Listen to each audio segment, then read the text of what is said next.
मैं उस टाइम भी ये गल दा जिक्र कीता सी कि जिहड़े बिल ने ये किसानां दे डेथ दे वारंट्स ने ते कोई भी जिहड़ा हिंदुस्तान च रहन वाला मेरा वीर है वो किसानां दे डेथ वारंटां ते दस्तखत नहीं करेगा। तुसी वेखो, तुसी उदों गल नहीं मन्नी, साडा हक सी, सारी ओपोजिशन मंगदी सी कि बुनियादी हक जिहड़ा कॉन्स्टिट्यूशन ने दिता सानू डिवीजन दा इत्थे वोटिंग कराई जाए। तुहाडी उस टाइम भी जिहड़ी सरकार दी मंशा सी वो सही नहीं सी। तुसी धोखे दे नाल, तुसी धोखाधड़ी दे नाल जल्दी दे विच कानून बनाना चाहते सी, क्योंकि कुछ जिहड़े अमीर आदमी सी, वड्डे कॉरपोरेट हाउसेस सी, उन्होंने तुसी बेनिफिट देना चाहते सी। तुसी काला सी। कोरोना दे विच मैनू हैरानी है, सारी दुनिया जूझ रही है कोरोना दे नाल, साडा देश जूझ रहा कोरोना नाल। 2 वक्त की रोटी गरीब लोगों को नहीं मिल रही। साडी माइग्रेंट लेबर बेचारी पैदल साइकिलों से बिहार, उत्तराखंड, यूपी वाल जा रही है। गवर्नमेंट को कोई प्रबंध नहीं उन्होंने वापस कर लेंदा। उस टाइम एक चोर दरवाजे के जरिए, बैकडोर के जरिए ऑर्डिनेंसां दे रूप दे विच ये लैके आए। ये मैनू पहले दसे सरकार ये ऑर्डिनेंसेस लियाउण दी लोड़ की सी। जे असीं 71 साल 72 साल इन्हां कानूनां दी इंतजार कर सकते सी ते 6 महीने होर क्यों नहीं सी कीती जा सकती। इसे गल कारण अज मोदी साहब तुहाडी सरकार ते पंजाब दे, हरियाणे दे, वैस्टर्न यूपी दे, राजस्थान ते बाहर दे किसानां दा फेथ नहीं है, यकीन नहीं है। उन्होंने पता है चंद पूंजीपतियां दे बेनिफिट वास्ते कानून लेके आए ने, ये किसानां दे बेनिफिट वास्ते, किसानां दे हक दे कानून नहीं ने। एक होर मैं तुहानूं दसदा, मैं इस हाउस दे विच किसी पोलीटिकल पार्टी दे आज जिन्हें किसान यूनियंस बैठियां किसी लीडर के कहने ते लोग नहीं आए।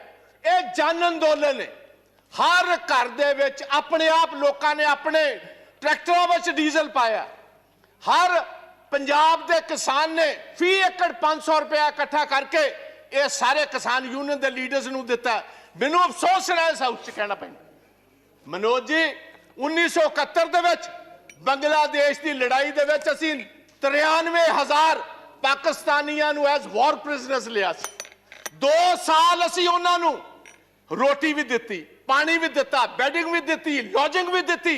अज असीं अपने किसान वीरां नूं बिजली कट दी, अज असीं इंटरनेट कट दिता, असीं अज उन्हां तों पानी कट दिता, असीं उत्थे तवारा बार्ब्ड वायर्स ऐ लगा दित्तियां जिस 1960 दे विच बर्लिन वॉर बनाई जा रही है, एक वॉर प्रिजन बनाया जा रहा है। अफसोस ना कहना पैंदा है, दुनिया की सारे नालों वड्डी डेमोक्रेसी है।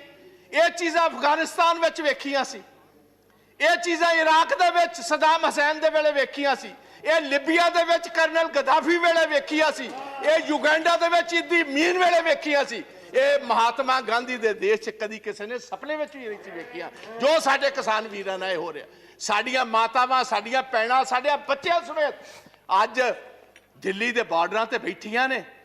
तुसीं उत्थे वो रूप दिता जिस तरह कॉन्सनट्रेशन कैंप्स नूं देना हुंदा। कल 12 पार्टियां दे लीडर गाजीपुर गए, पुलिस ने अंदर नहीं जान देते। किस किस्म दी democracy Hindustan. Parliament session in operation होए, तुसीं पार्लीमेंट लीडर्स नूं उत्थे जाण दी इजाजत ना दो, इहनूं असीं डेमोक्रेसी कहने। तुसीं कहंदे हो साडे ते विश्वास करो। मैं तुहानूं एक सवाल पूछना चाहना चेयरमैन साहब तुहाडे जरिए सरकार नूं। तुहाडे एग्रीकल्चर मंत्री जी ने गल कही है 1.5 साल वास्ते असीं एक कानून राखवे रख देने, इन अबाइस च रख देने। मैनूं इस गल दा फर्क दसो, वापस लैण दे विच ते राखवे रखण च फर्क की है? मैं टेक्निकली ये बात पूछता हूं। अगर आप ये कानून को इन एम्बेंस रखते हो उसका मतलब 1.5 साल के लिए ये कानून वापस हो गए।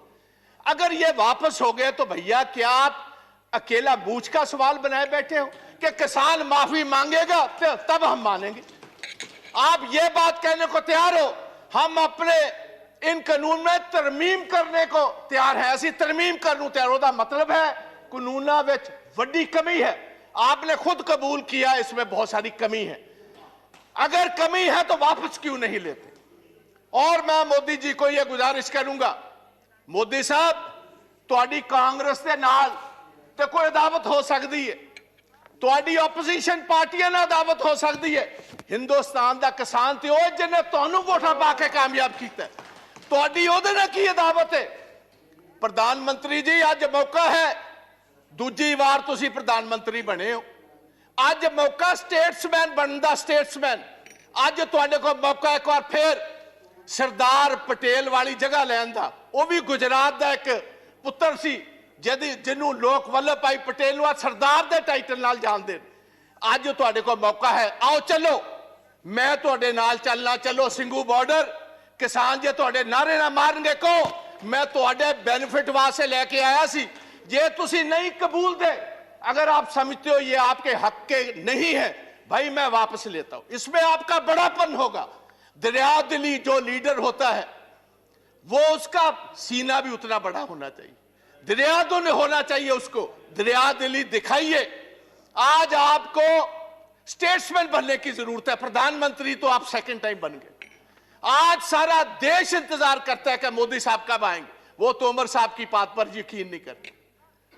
क्यों नहीं करते? क्योंकि जिस ढंग से आप ये कानून लेकर आए हो, जिस ढंग से आपने इस पार्लियामेंट को, जो हिंदुस्तान की सबसे, मैं समझता हूं एक सबसे बड़ा फेथ है जिस हाउस पर, वहां हमारा जमहूरी हक नहीं दिया, आपने तो डिवीजन नहीं कराई। उसका मतलब था आपको जल्दी कौन सी बात की? आप मैं अपने पंजाब स्टेट की गल करना। जहां साहब स्टैट्यूटरी बॉडी है थोड़ी जीएसटी, पिछले 10 महीनों का 8000 करोड़ रुपया पंजाब का इन्होंने नहीं दिता। तो फेथ असी किस तरह करिए, तो यकीन असी किस तरह करिए? रूरल डेवलपमेंट फंड पंजाब का RDF जो बुनियादी, क्योंकि जो फसल पंजाब की एजेंसी खरीदती है फूड कॉर्पोरेशन ऑफ इंडिया, हम क्योंकि अपने किसान को टैक्स नहीं करते, असी अपने किसान को टैक्स नहीं करते। ये लेवी जिहड़ी है स्टैट्यूटरी है, गवर्नमेंट को देनी बनती है। साडा 3% तो घटा के 1% कर दिता। तुसी कहंदे हो पंजाब दे लोग तुहाडे ते फेथ कर, किस तरह फेथ कर? तुसी दुश्मनां वाला काम साडे नाल कर रहे हो। मैं एक होर कहना चाहना इस हाउस दे विच, ये नवी हिस्टरी नहीं, गुलाम नबी आजाद साहब ने बहुत खूबसूरत ढंग नाल दस्सिया सी अंग्रेज़ां दे खिलाफ, ब्रिटिश गवर्नमेंट के खिलाफ।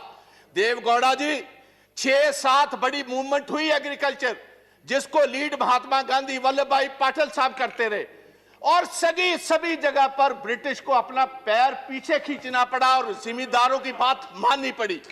तो ये मैं गुजारिश करता हूं, पगड़ी संभाल जट्टा। आज से 100 साल पहले शहीद आजम भगत सिंह के ताया और उनके पिता ने ये आंदोलन शुरू किया था, और हमारे दीपेंद्र सिंह हुड्डा जो बैठे हैं, इनके ग्रेट ग्रैंडफादर, वो भी इस मूवमेंट में साथ है, चौधरी माथुराम जी। उस मूवमेंट में भी 3 कानून ही आए थे, जैसे अब 3 लेकर आए।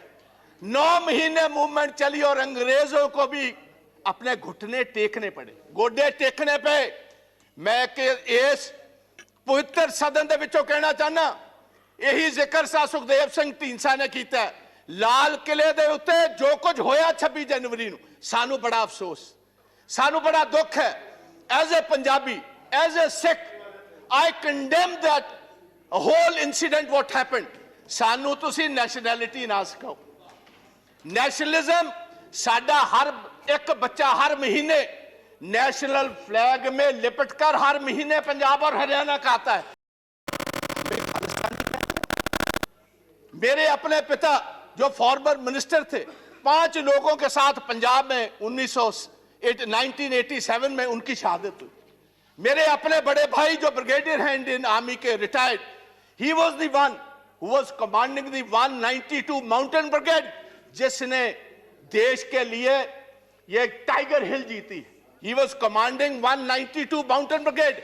आप हमें खालिस्तानी कहते, आप हमें कहते हो एंटी नेशनलिस्ट हैं ये लोग।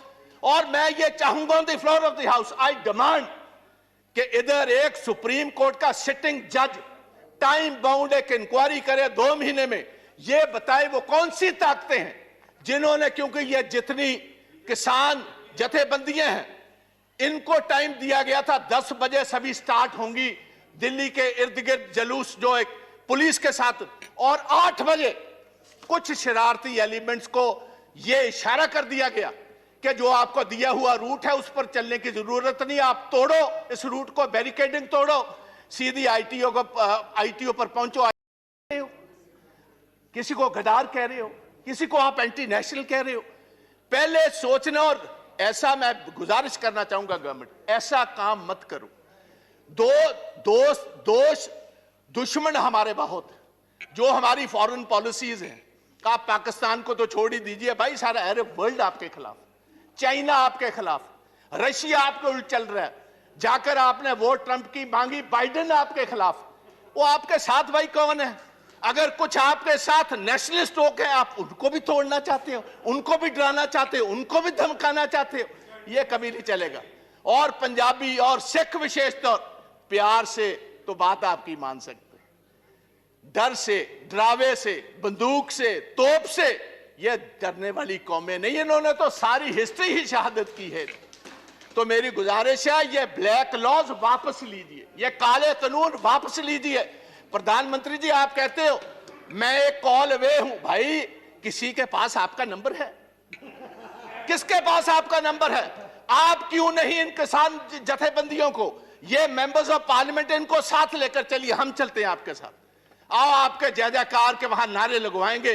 आप इन कानूनों को वापस लीजिए। आप 1.5 साल के बाद नए कानून लाइए, सिलेक्ट कमेटी में भेजिए। जितने स्टेक होल्डर्स हैं, किसान जथेबंदियां हैं, किसान हैं, मेंबर्स ऑफ पार्लियामेंट हैं, चीफ मिनिस्टर हैं, हमारे एग्रीकल्चर साइंटिस्ट हैं, उनको कहिए खेती के लिए, किसानों के लिए कौन सी सबसे बेहतरीन कानून है।